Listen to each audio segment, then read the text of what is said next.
Cole, first of all, congratulations. Where to start? What an afternoon. How are you feeling? Yeah, delighted with the 3 points especially and the 4 goals. Not bad. It's not a bad afternoon. An incredible first half. I mean, you are the first player to score 4 in a Premier League game. I mean, what does that mean to you? Yeah, it's a good stat. I didn't even know that was true, to be fair, but yeah, I'm happy about it. It was an incredible game. It was end to end. It felt like that first half could have been anything. What was it like to play it? Yeah, it was a good game. Brighton are a good team. They set up well, they passed the ball about well, so we needed to be on it. The manager gave us a good game plan and I think it worked. Obviously they scored early. How pleased were you with the response? Because it was immediate, wasn't it? Yeah, we started slow, but we knew we would get chances. It's just about taking them. On another day we could have scored 8 or 9. Me and myself could have scored a few more. You know, other players had chances, but yeah. It's a really good point because before, obviously, the first goal, you hit the post, had one disallowed, then got your first goal in about 2.5 minutes. It was just blood and thunder, end to end. It was crazy. No, yeah, like I said, it was a game, exciting game, loads of chances. But yeah, we need to get win more games, and thankfully we got 3 points today. 4 incredible goals, 4 very different goals. Tell us about the free kick though for the hat trick, because that was something special. Yeah, it was. I thought it was a bit too far out, but clearly it wasn't. And where does that rank among the best you've scored? Yeah, up there, definitely. An amazing afternoon, an incredible atmosphere. What does this do for the bond between the players and the fans? Yeah, you know, the fans were top. They're always good, to be fair, so hopefully we put performances like that and they keep singing. It was an incredible performance. How much are you enjoying playing under Enzo Maresca? Yeah, you know, I know Enzo from obviously my time at City. Everyone knows how much of a good manager he is, and I think everyone will see it too. And the open, expansive, attacking play, and there are so many attacking threats in this team, aren't there? Yeah, there's loads of players, even the ones that are not starting, like everyone knows what they're doing, so yeah, it's good. Early days, but do you feel like you're building some momentum here this season? Yeah, if we keep winning, we keep building, so that's what we're trying to do. Enzo, first of all, have you caught your breath yet? Because that was an incredible afternoon, wasn't it? Yeah, very good, very good. I think the game was exactly the way we planned. I said many times, we can do many things better, we can attack better, we can defend better, but overall I think the performance was good and we deserve to win. Have you ever known, as a coach, a first half like that today? I was quite intense. We conceded the first one, and then the team continued in the same way. We created many chances. Then we conceded the second one. That for me it's more about to read the moment better, because we were 1-0 down. We scored 3-1 up. We don't need to take any risk in that moment, and the action starts with Malo that take risk, and then Robert. In that moment, we don't need to take risk. But the good thing is, as I said, from now on we are going to consider more goals like this. But it's just part of the way we want to play. As a coach, how difficult is in-game management when it is a game like that? Because it was end-to-end at times, wasn't it? Yeah, I think second half was much better in terms of control the game. We didn't concede nothing second half. Probably first half we conceded a bit more, also because they surprised us a little bit in the way they were playing. We prepared the pressing in different ways, so we struggled to adjust a little bit. And then I think second half, we completely controlled the game. A word on Cole Palmer. Wasn't a bad first half, but you were saying he could have even scored more, couldn't he? No, he scored 4, he could score more, no. But I said many times, for Cole the most important thing is that he enjoys football. He has not to feel the pressure in his shoulder that he has to score or assist every game. He has just to enjoy football. And Cole, you can see that he loves football. He certainly does. You've known him a long time. How special a talent do you think he is? He's top. You can see that. But the best thing he has for me is that he's a very simple guy. In the way he was 3-4 years ago, he's exactly in the same way. Never change, doesn't change. Even if he score goal, don't score goal. He's always the simple guy, very good boy, and this is the most important thing. He'll obviously get the headlines today, but elsewhere, people like Nicholas Jackson gave everything. Didn't get his goal, but what did he give to the overall team performance today? Yeah, Nicholas was attacking behind many times. He had many chances, he missed. But no matter, the most important thing is to create chances, and then at the end we are going to score goals.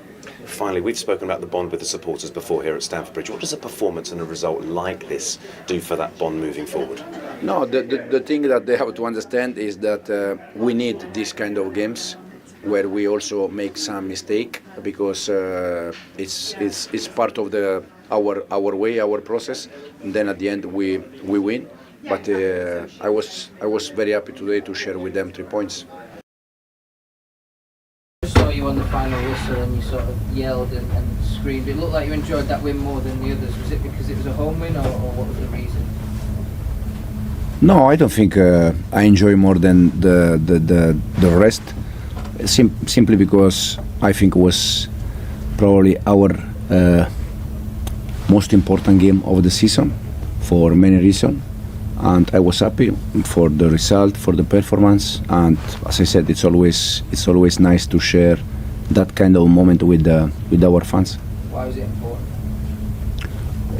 Because after 2 wins in a row away, it's always difficult to keep that momentum, because many times you can think that 2 wins away and you can drop a little bit. So it was important to continue with that moment, and also because the game was exactly in the way we planned the game. So I think it was a good moment.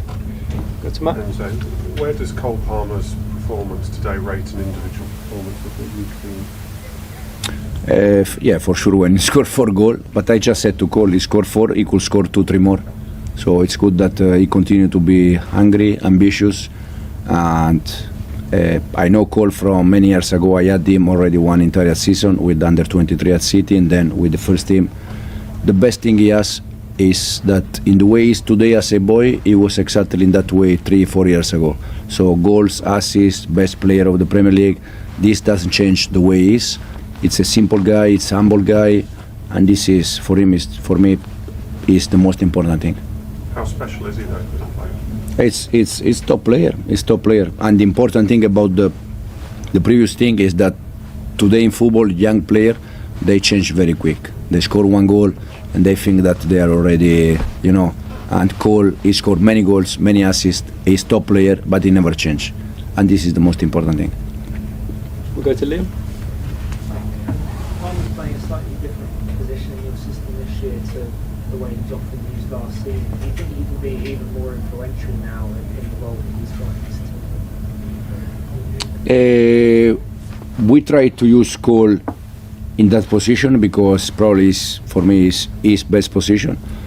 But he can play as a fake 9. He can play as a 9. He can play as a winger. He can play in the pocket in the way he's playing now. He can play in different positions because he's so good. And I don't know, compared to last year, I said many times I was not here. I don't have an idea. The only thing I can say is that Cole inside the pitch is where he's best. Andy? Just to harken back to what you said to Matt there, do you think you'll have to work on keeping him grounded, or do you think he'll never get carried away? No, I think if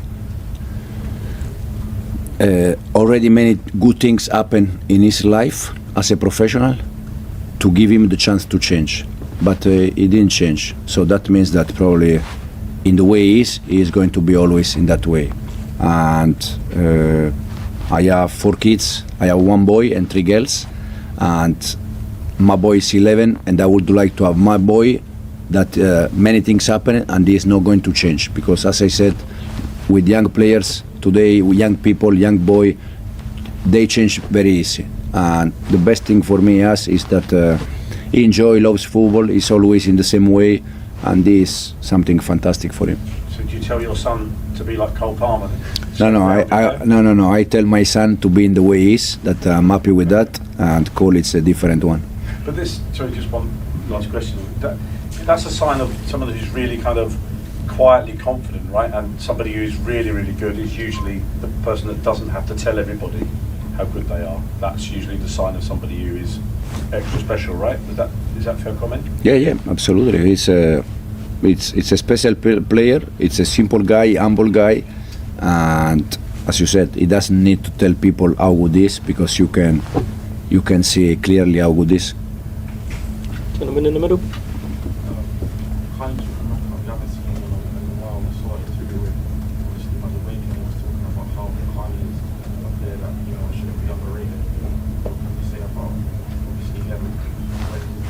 Yeah, I will say exactly the same thing I already said many times. I think Karn is a very good player, but for the amount of players that we have, probably we decided at the beginning of the season that for him probably was better to leave and to go somewhere to prove himself playing 30-35 games than to be here and play less games. Then unfortunately didn't happen. He's one of our player. He had some minutes the other day, today was not involved. Hopefully we can give him more minutes. Okay, and we'll finish with Jerry. Enzo, was that first half, was that the most crazy first 45 minutes of the game you've been involved in? So many goals, so many opportunities? I think off the ball we struggled first half because they surprised us, they changed something. On the ball the game was exactly in the way we planned, first half and second half. Then after time we adjust a little bit the way we were pressing. I think second half we didn't concede nothing in terms of chances.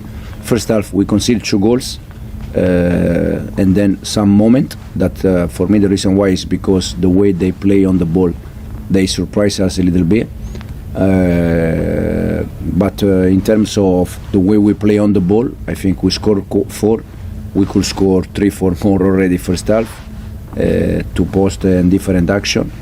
And then the 2 goals we concede, the first one is a mistake, a normal mistake. The second one probably is not about try to play from behind. For me it's more about to read the moment. We were 1-0 down, then we were 3-1 up.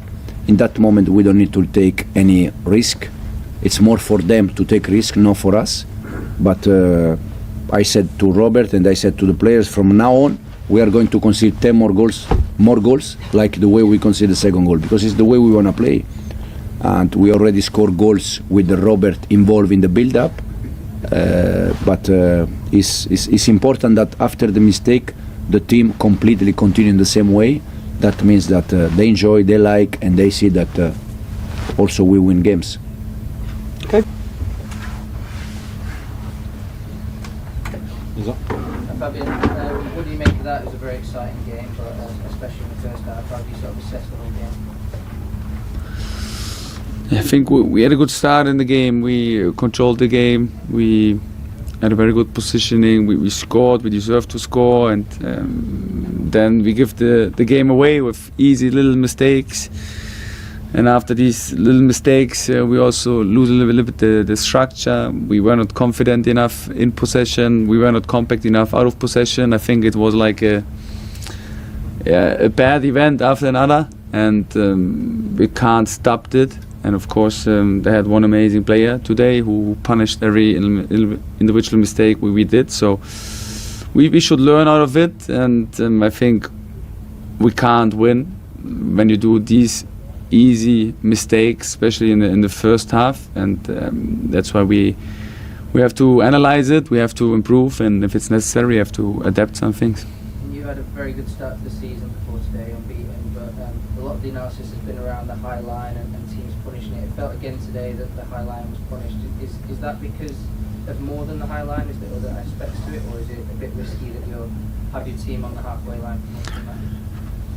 So on the one side you always need a connection on the pitch, and I think we did a lot of changes today, and there was not the connection we needed to play like this. The second thing, it's not about the high line, it's about getting pressure on the ball, and in some situations we didn't manage to get the pressure on the ball, and that's why they had an open foot and they can play easily behind our back four. And like I said, of course we have to analyze it, and if it's necessary we have to adapt, and we have to learn quickly out of it. I'll ask you as well, Cole Palmer is excellent today. You're used to playing a player who's that informed. Is he maybe the most dangerous player you played against this season? So far, yes. What was so impressive about his performance? How do you stop a player like that?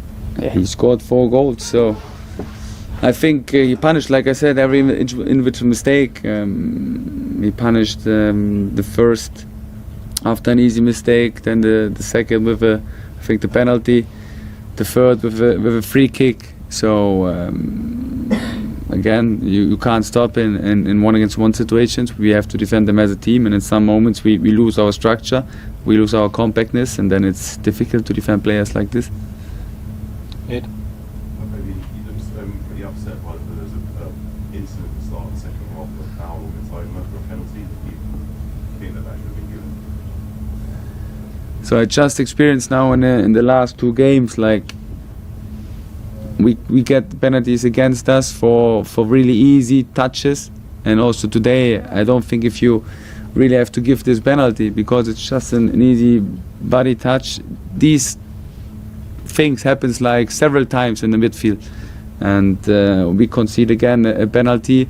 And if you give this penalty, of course, I think you have to also give a penalty for us in the second half. Andy? Fabian, it's a new experience for you because today you conceded 4 goals in 20 minutes. That's as many as you'd conceded in the first 5 games. And also looking back, you know, the teams have kind of been based on clean sheets and defensive solidities. Do you remember that happening to a team of yours before? No. So it's a new experience, and I knew that there will be new experience, and not only positive experience. It was clear for me that this will happen. Bad experience, of course. It was not clear for me that I concede 4 goals in 20 minutes, but it happened now, and now it's about taking responsibility, trying to analyze it, being honest also to myself, if we have to adapt something or not, and then we should learn out of it. How late or not was the defensive disruption with Van Heck and Belt? When did you know that they were?